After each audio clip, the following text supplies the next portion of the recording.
Not that long ago, a comparison of big luxury SUVs would have nice big diesel engines. 3-liter diesel engines. Well, there was a time when we even had V8 diesel engines. All that torque, all that oomph. Except today, diesel is a bad word. Audi, they don't even offer diesels. Mercedes, still 50% of the cars are sold with diesel engines, but the share is going down. And BMW is transitioning even quicker to petrols. In fact, that transition to electrics is happening really, really fast. And who knows, 10 years from now, who is going to bet against everything being electric in this category?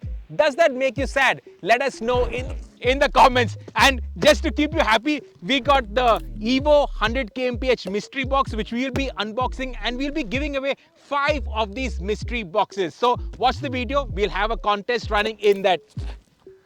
Back to the comparison test. We have the iX here, which is the best-selling luxury EV in the country. It took the mantle away from the e-tron, and now Audi is back with the Q8 e-tron. And of course, Mercedes being the big daddy in the luxury space, well, their contender is the EQE SUV. Which is the best? That's what we're going to go through in this test, and we're going to have chapters. Now, in this test, we're going to first start with performance. This being Evo India, we are going to talk about acceleration and braking. We're going to follow it up with ride and handling. Next, we're going to talk about the features. Then the interiors. Of course, the back seat has to be spoken about. We will even dive into the styling, because why not? And of course, the boot space. And in the boot space, we will do an unboxing with our mystery box from 100 kmph. And then we're going to end with the pricing. So you know the drill. Before we go ahead, don't forget to hit that bell icon to stay notified for our video drops. Stay subscribed to the Evo India channel. And if you enjoy this video, give us a thumbs up. Also share this video with like-minded enthusiasts. Anybody who you think should be winning that 100 kmph Evo India mystery box, tag them in the comments.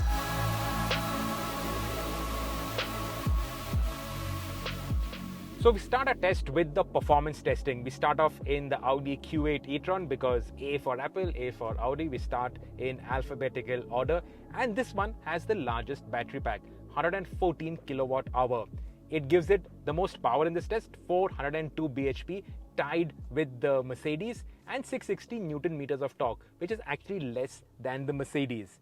So not much to do with an electric car. You move the gear lever, so to speak, into S, so you get that boost mode also.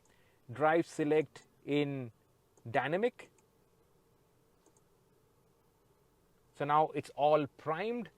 Left foot on the brake, right on the accelerator. You get full boost, everything, and launch.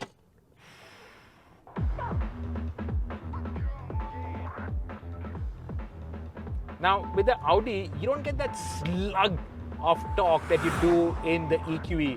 So it doesn't really kick you back with massive G's, but you still get a massive turn of speed. These electric cars are ridiculously quick. Numbers come in like this: 100, 120, 40, 160, 180, even 200. It's just really fast.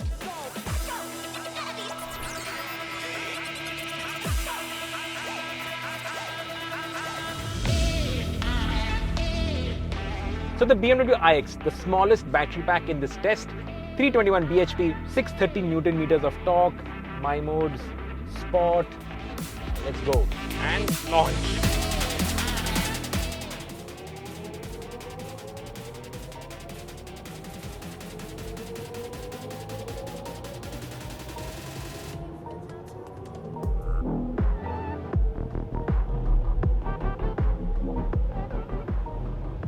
Sounds so freaky, so freaky.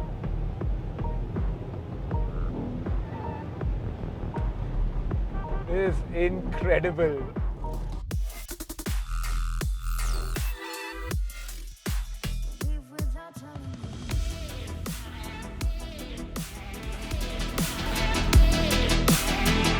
The Mercedes EQE does not have the largest battery pack, but in terms of figures, it is the best. 402 bhp and 858 Newton meters of torque. On paper, it is also the quickest, but let's put our V-Box on and let's see how it performs. So we got our V-Box out here. We got the app on the phone to start it off. I've clicked record and now we are set to go. Now obviously got to stick it into dynamic mode, so got it all in sport, everything is there. Now with an electric car, not much to do. Left foot on the brake, right on the accelerator, full, and launch.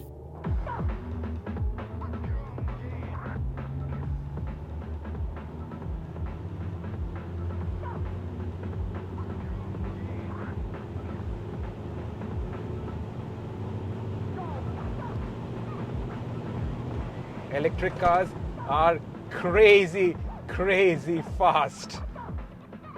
Crazy fast.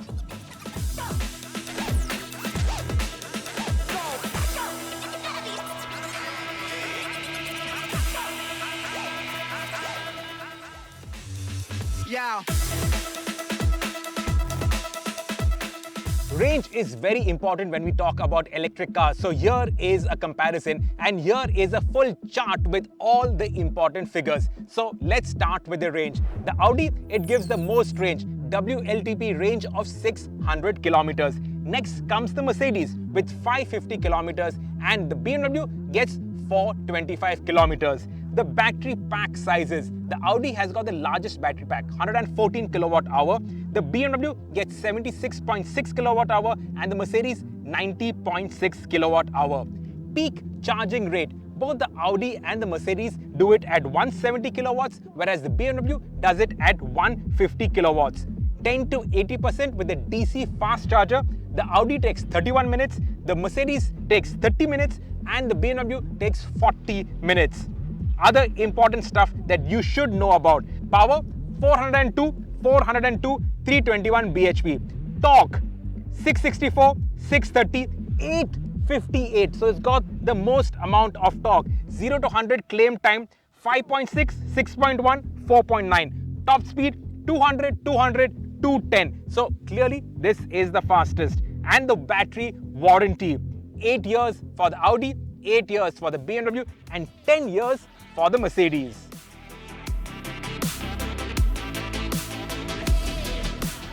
So before we head off in the Q8 e-tron, first we're going to reset the consumption meter, and we're going to do a 9-kilometer loop, which includes straight roads, a small ghat section, and we're going to then compare the real world consumption of the three SUVs. So let's get started in the Audi Q8 e-tron.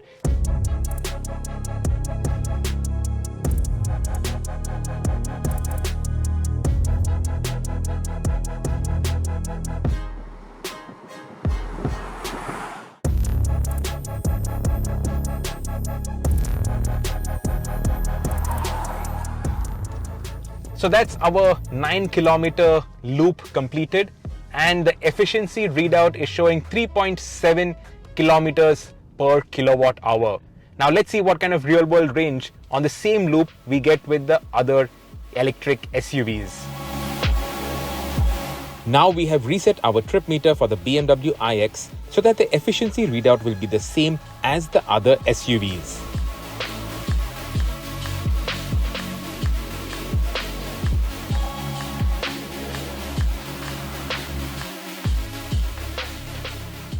And now we are done with our 9-kilometer loop. The efficiency readout is 25.9 kilowatt hour per 100 kilometers. And now we'll have to convert that.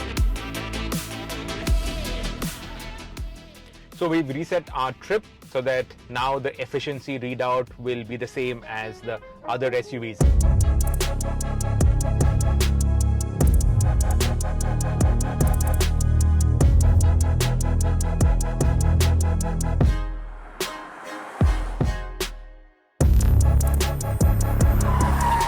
And that's our 9-kilometer loop done, and the efficiency readout is 260 watt hours per kilometer, which actually converts to 3.8 kilometers per kilowatt hour.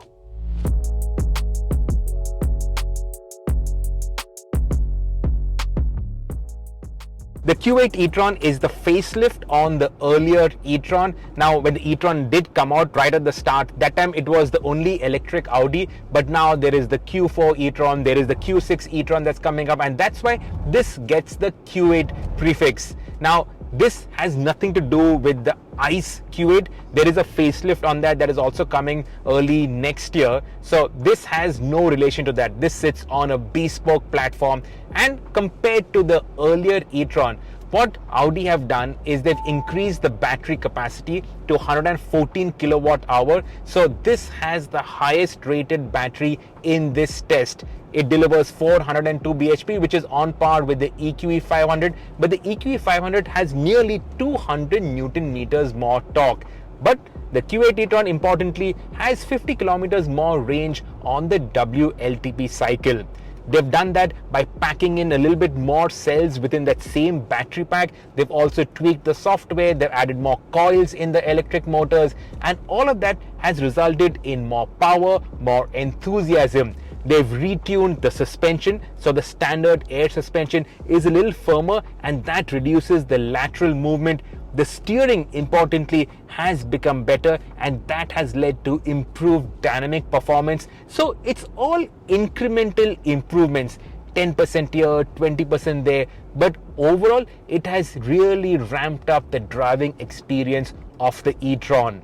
Now, we spent plenty of time in the e-tron. We've long-term tested the SUV as well as the Sportback variant. This is the Sportback that we are driving, and in terms of the driving experience, it is the same as the SUV. It only has that more rakish coupe roofline, so that gives it a little better CD, better coefficient of drag, but overall the driving is the same, and the driving experience is very, very well suited to the Indian environment. First things first, ride comfort. This has the best judged ride comfort in this test. It soaks in bad roads, it soaks in bumps on these good roads, everything nearly as well as an ICE SUV. It is heavy, obviously, because of the battery packs, and you can feel its weight when you push it hard, but the overall driving is really nice. The comfort is the Q8 e-tron's strongest suit. And that really makes a big difference when you're driving it in India, because wherever you are,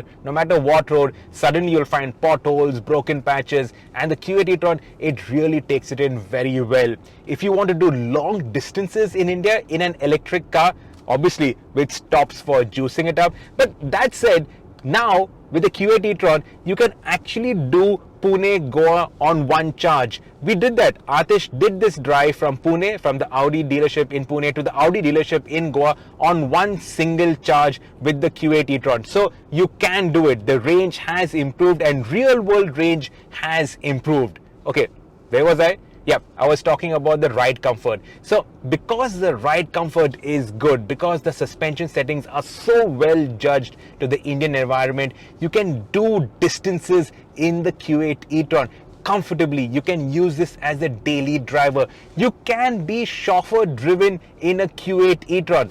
Definitely, the seats are nice and comfy. There is a lot of space inside. The cabin feels nice. Even in terms of the driving environment, it is very familiar, especially for those who are transitioning from an ICE to an EV. Now, most EVs, they have that instant turn of torque. So when you step on it, your head knocks back. There's that instant acceleration.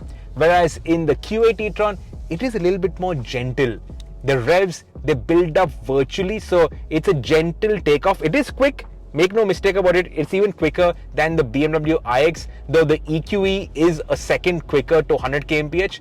But it is quick, but it is not uncomfortably so. So your passengers, they won't be screaming at you, they won't feel uncomfortable. And that's why I say it is so well suited to the Indian environment. But of course, when you are in the mood for it, this has dynamic mode. So find the drive select. Well, you don't have to find it because everything is identical to all the ICE Audis, which is a good thing and a not so good thing because this doesn't feel special on the inside. Anyway, I'll talk about that later. For now, we step on it. So no fancy noises. When we step into the iX and the EQE, I'll show you that. So the Q8 e-tron feels normal, and you throw it around the first set of bends, and this feels familiarly like an Audi. You can push it. There is a lot of grip. Twin motors, quattro all-wheel drive.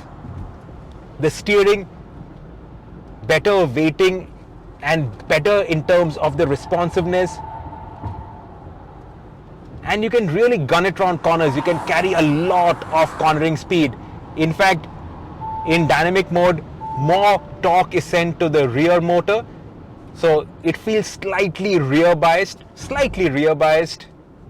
The paddles are there, and this is there to adjust the regen, and it all feels normal. Even the steering wheel, it feels normal. It feels very familiarly Audi. And that Audi familiarity extends into the on limit and slightly over the limit behavior, where at the ultimate limit it starts to understeer.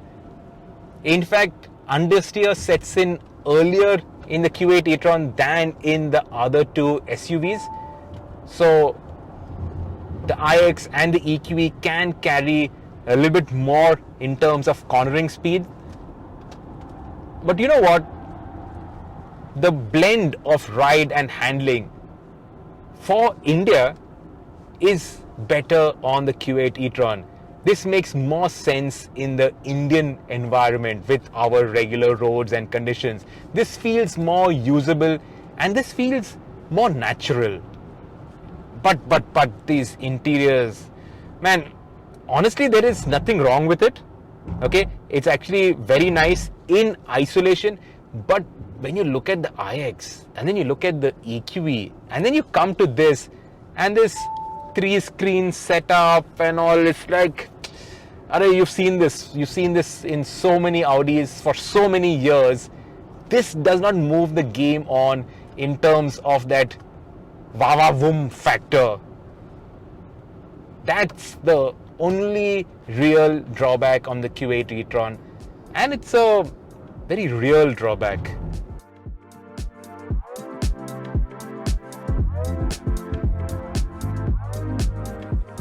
The BMW iX sits on a dedicated EV platform with the 5th generation of the brand's electric motors. The body is aluminum with weight-saving carbon panels, and when you open these gorgeous frameless doors, you can see that carbon core, and that really does translate into weight savings. This is nearly 200 kilos lighter than the EQE and around 100 kilos lighter than the Q8 e-tron. So it is the lightest in this test. And then because of that, even though it has the smallest battery, makes the least power and torque, it is not that far behind the other two SUVs. Of course, in a straight line, the EQE just flies away. So does the Q8 e-tron. But then when you come to these corners, the immediate first impression is that the iX feels lighter. It feels more nimble and more agile. And then that's amplified by the layout of this cabin. So where the Q8 and even the EQE, it sort of cocoons you within itself. Here, there is one flaw, and that is you sit too high up. Like normally in BMW, you sit nice and low within the car. But here, even they've moved the seat as low as possible. I feel like I'm sitting on top of the iX and not within the iX. But that apart, this cabin is gorgeous. There is that sense of space, that sense of airiness that the other two just can't match. The EQE, it does make you go wow. You see it, you look at it, all the screens, the hyper screens, it does look fantastic. But so does the iX with this huge curved screen, the huge panel, and that sits like a floating screen. Apart from that, everything is open, it's airy. The seats, they look gorgeous, they're really comfortable to sit on. The steering wheel, okay, this is an acquired taste. This is not round, this is not square, this is not rectangular, this is not oval. God alone knows what shape this is. But once you start using it, it's fine actually. You would think that this would feel very weird, but after a day of using it, I've been perfectly alright with it. Then it's got a couple of other lovely features like this sunroof. This is not a sunroof, this is the glass roof, and it's got this photovoltaic cells or something. So this is now opaque. You tap this button, then it becomes transparent. Lot of nice touches. This little wood over here, you have a physical volume knob, you have all the gesture control stuff. So that, once you get used to it, works really well. So twirl your fingers to increase the volume. use your thumb this side to change tracks, 2 fingers to answer calls. It's got a physical iDrive controller, plus you can dive into the menus. This is the new BMW operating system. And then you have the different modes. So you click the My modes, and then you have your Sport, Efficient, Expressive, Relax, Digital Art. You tap this digital art and you have this sort of purple color thing. I think you can also load in your own images, so you can personalize this. This has the BMW key. You can also transfer the key to your phone once you have your profile logged onto your phone, so the car knows that you are in the car, and it sets everything basis your personal preferences. So all of that is really cool. In terms of the techiness of this, it really makes you go wow.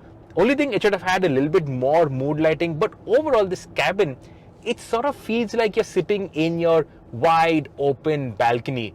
Cars, they sort of coop you in.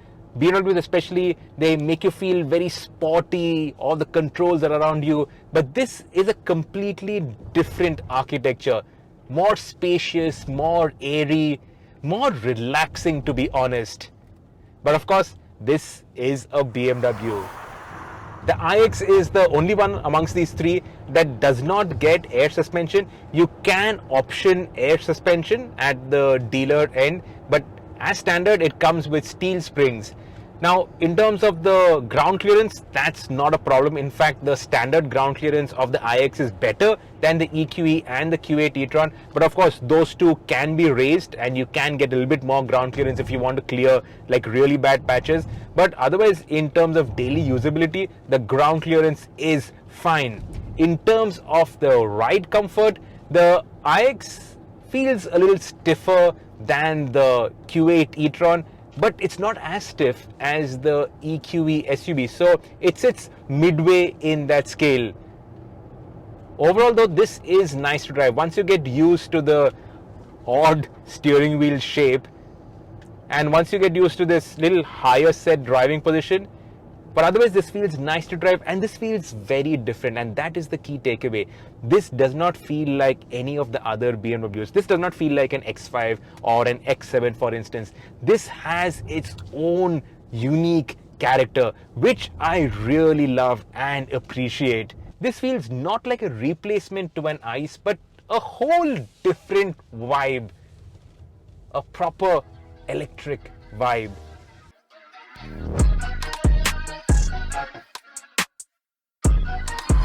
And now let's dive into the Mercedes-Benz EQE.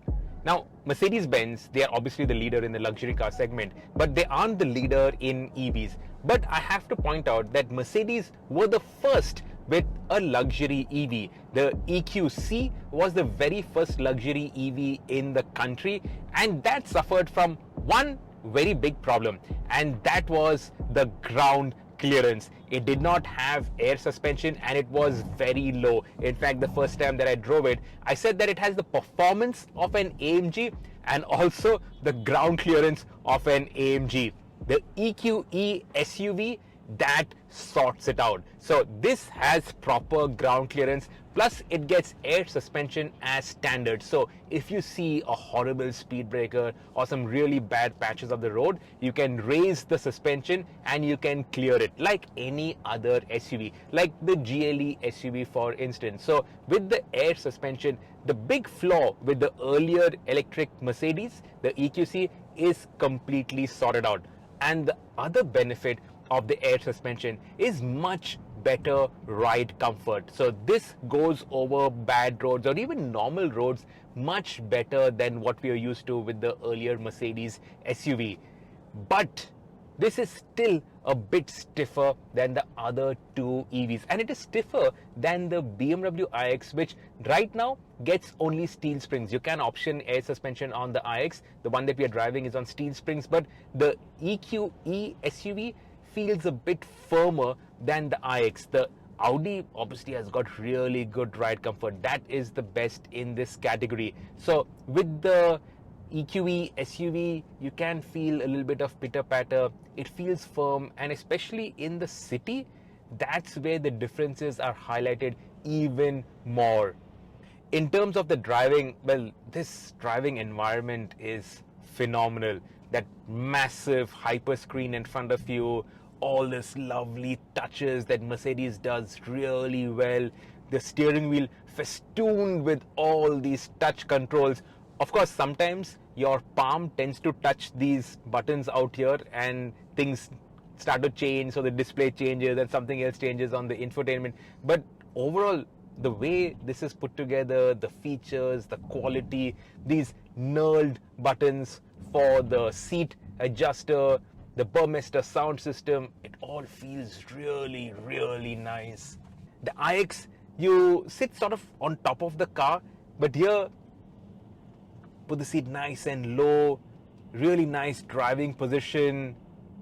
It feels actually very special in here.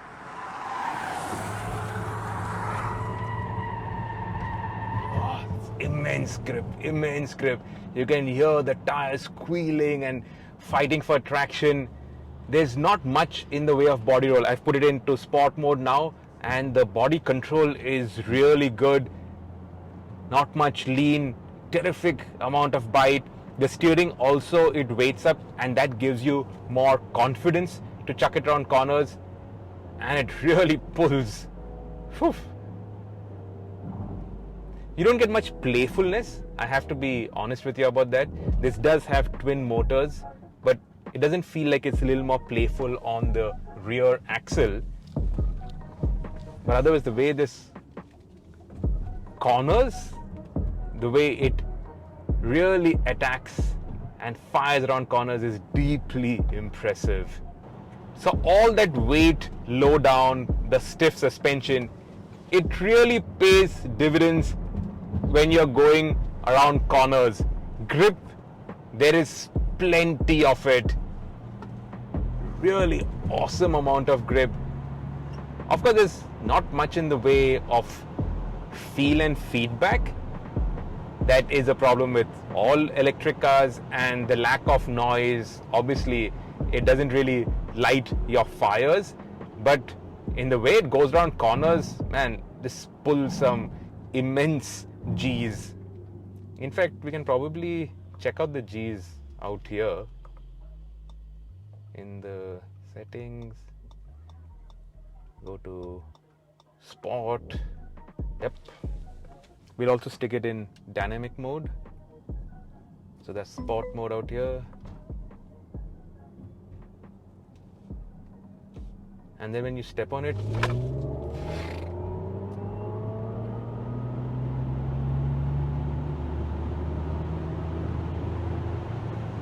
it really sounds wild. One thing I don't like is the brake feel. It feels a bit spongy, and in that initial part of the travel, not that much seems to happen, and then you have to step on it really hard. And when you stick it in the strong recuperation mode, every time you lift off the accelerator, when it starts to brake, when the retardation is working on, the brake pedal also moves, and that takes some getting used to. That's not natural, and I don't want that brake pedal to be moving on its own. But you take a foot off the accelerator, the brake pedal moves, and then you move your foot onto the brake pedal and you're like, oh, where is the brake pedal gone? So that millisecond of unnervingness, whatever you call it, that's a bit strange. That shouldn't be moving.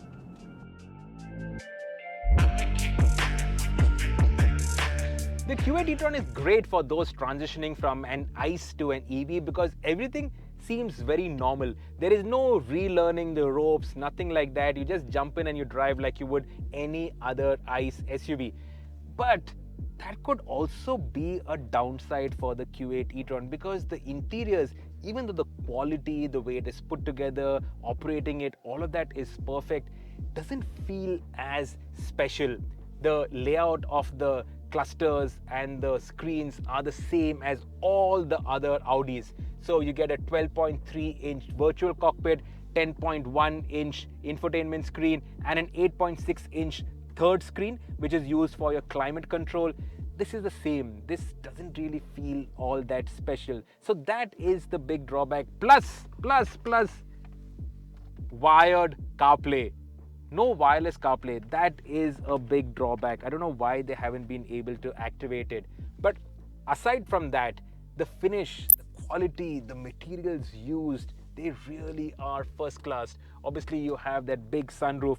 These seats, these are actually optional seats. So as standard, you don't get massagers or ventilated seats. So if you option that, you also get this very fancy looking seats.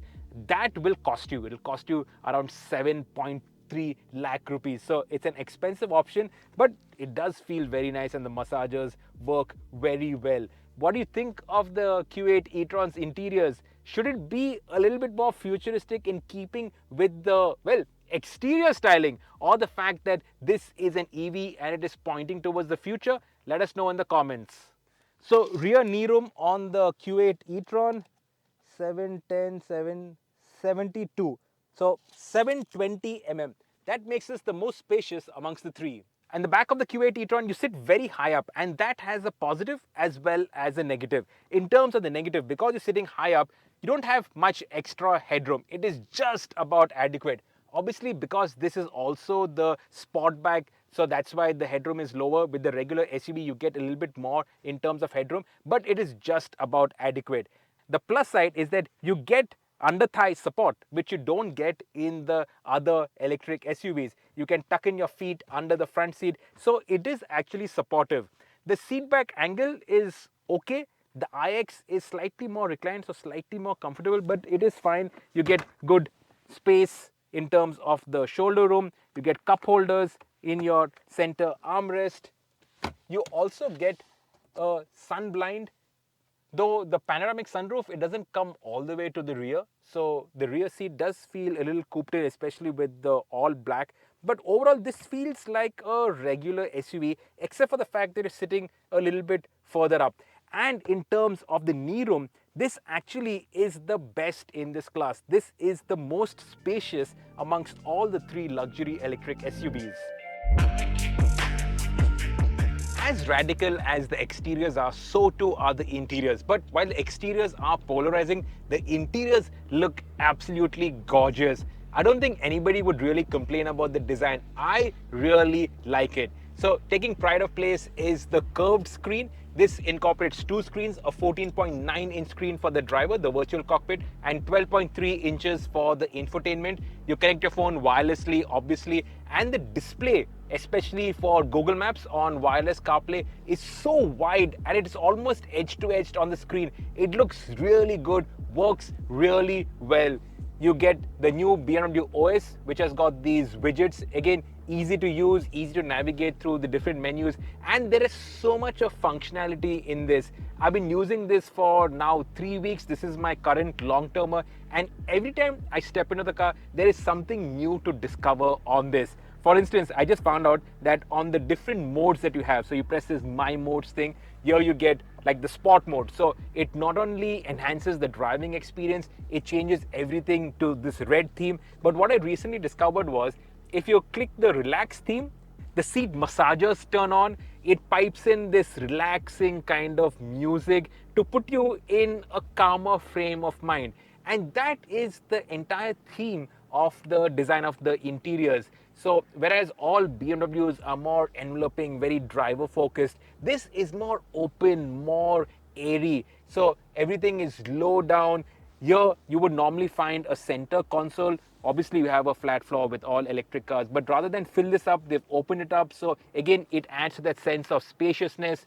You get a panoramic glass roof, not a sunroof, it is a glass roof. And at the touch of this button, you can change the transparency. So you change it from opaque to transparent. And when it is opaque, the midday sun doesn't roast your head. So it has been done well. And this glass roof, it is the largest glass roof fitted to any BMW group car. Other cool things, the door handles, they're electric. So you press this button, it's not soft closed doors, but electric door handles. And the door frames, this is a frameless door, which looks so cool. And the reason why they could do that is because this has a carbon core, and that gives this very good torsional rigidity. It obviously helps with the handling and the cornering performance as well. Nice touches include these crystal elements. So the iDrive controller, a physical iDrive controller, has been retained. So it is not all touch or voice. You can also use the physical iDrive controller, which is very nice. You have this physical volume button or gesture control. So you can twirl your fingers to increase and reduce the sound. The Harman Kardon sound system, it's got some 17-18 speakers, 655 watts. It sounds fantastic. Plus, you put the windows up and the noise insulation is so good, you can't hear anything on the outside. The sound system banging, the bass is incredible. This is a great place to spend lots of time in, or at least until you have to go and plug it in to charge. The seats, they look gorgeous. They're very comfortable to sit. Like I said, it's got massagers, but no ventilation. Now the iX is the only one amongst the trio that does not get air suspension, but you can option it for 3 lakh rupees. And when you're spending 1.2 crore rupees, 3 lakhs is nothing. I think that should be like a default option, though we haven't driven the iX with air suspension. So does it handle as well as this iX with steel springs? Honestly, I don't know.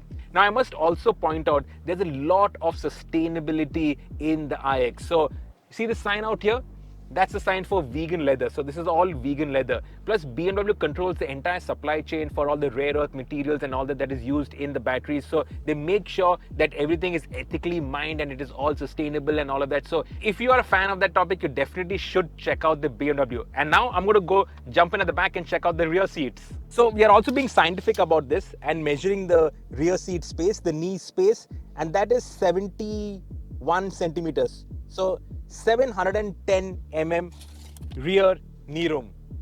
A problem with electric cars is that because the batteries are mounted in the floor, you end up sitting with your knees pointed slightly up, and it's no different in the iX.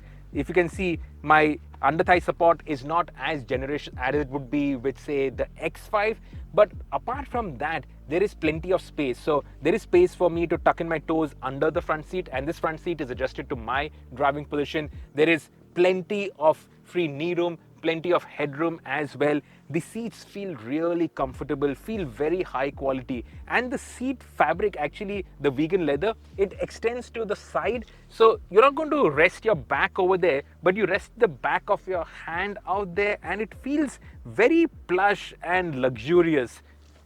You get obviously your armrest, and you have cup holders out here.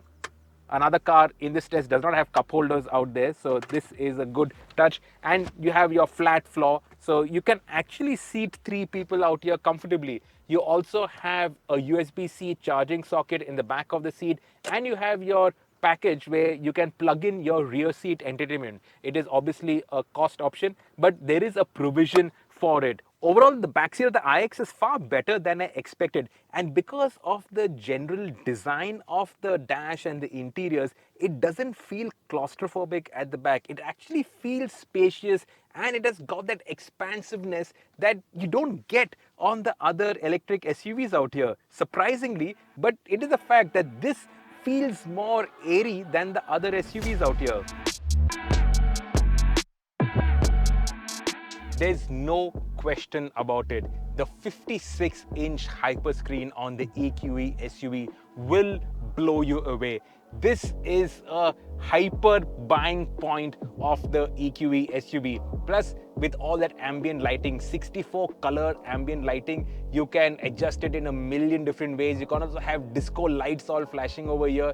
It's an insane experience out in the EQE SUV. This really takes the cake for making you feel wow and making you feel good about yourself. The iX, I really like it, but there's no getting away from this fact that this will bowl you over. You put all 3 side by side, and this is a clear winner. There is no debate about it. So 56-inch hyperscreen that has 3 components: 12.3 inches virtual cockpit, 17.7-inch infotainment screen, and another 12.3-inch screen for the passenger. And none of these are options. This is all loaded onto the EQE SUV. In fact, this has everything. It's got air suspension, it's got massagers and coolers for the front seat. In fact, the massagers on the Q8 e-tron are optional. On the iX, it does not have seat coolers, but this has seat coolers as well as massagers.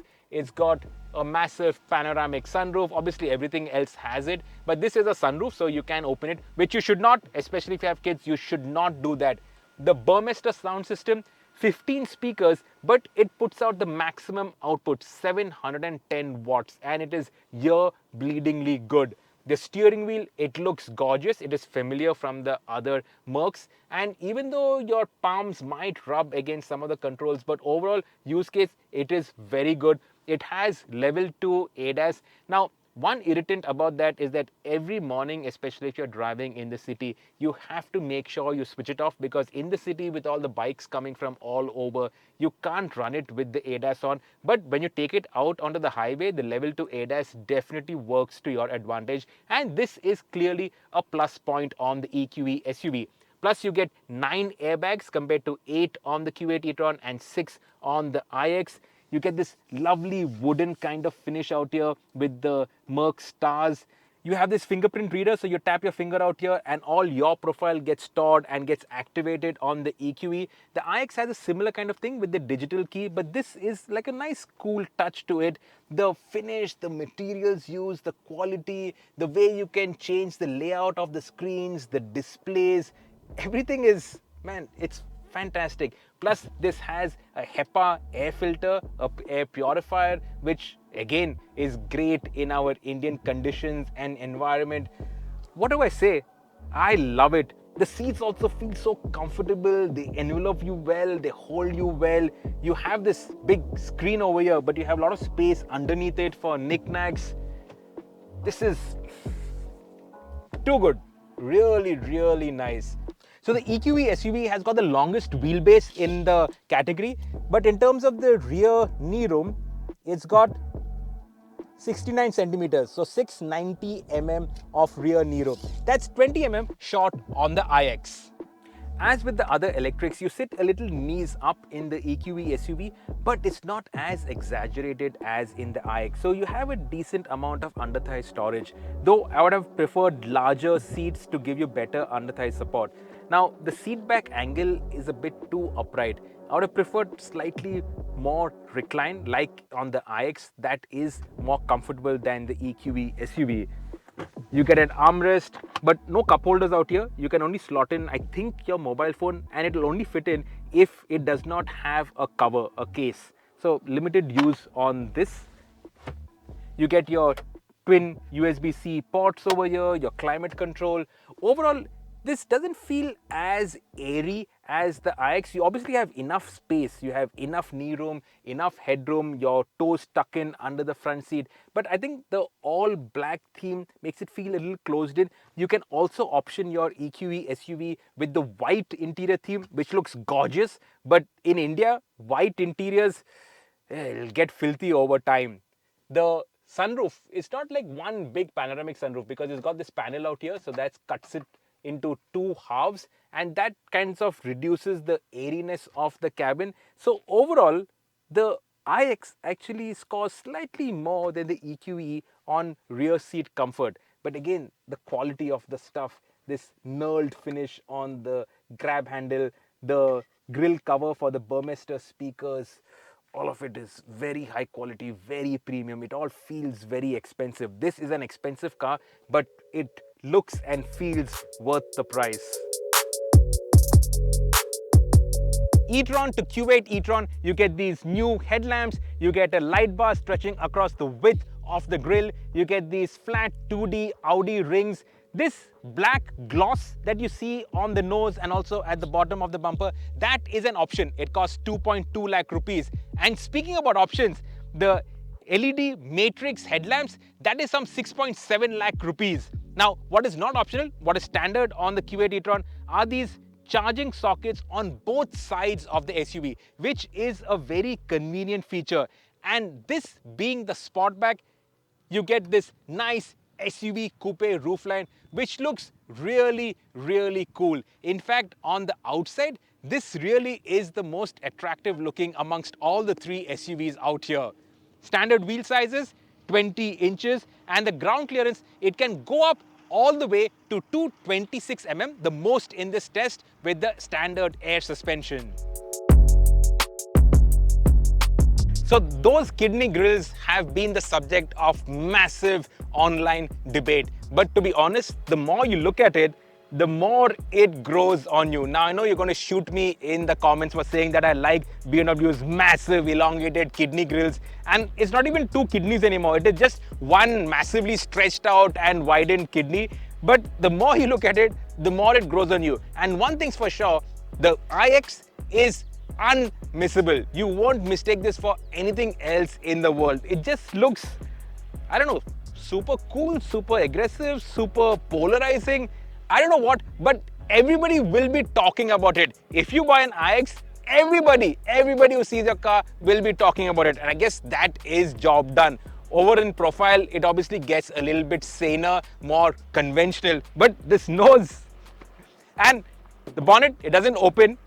What opens is this roundel flips up, and that's where you fill in your windshield washer. It also has washers for the camera, but no headlamp washers. So only washers for the camera. But just look at that. Also, shouldn't forget, this is a self-healing grill. So if there are scratches or anything on it, say if you bump it against something, you can actually use a blow dryer. So with the heat, it actually heals itself. So this is a self-healing, polarizing grill. We normally don't talk about it, but the ground clearance is something that I should point out. Now, the iX does not get air suspension, and the reason why everybody wants air suspension is to be able to raise the body to clear bad speed breakers.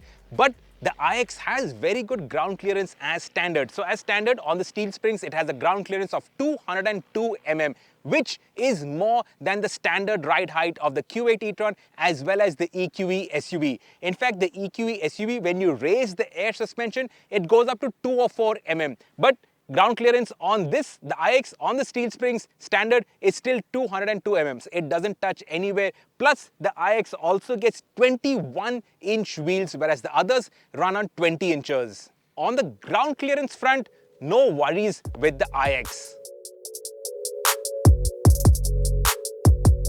Compared to the radical in-your-face styling of the iX, the EQE SUV is very soft and rounded and non-controversial, and it doesn't shock you. That is shock and awe. Here it is, oh, it's nice. It's just nice. It's, I don't know. Maybe, I don't know. I don't know. Styling is a personal subject, and I would love to know what you think about the styling of these SUVs.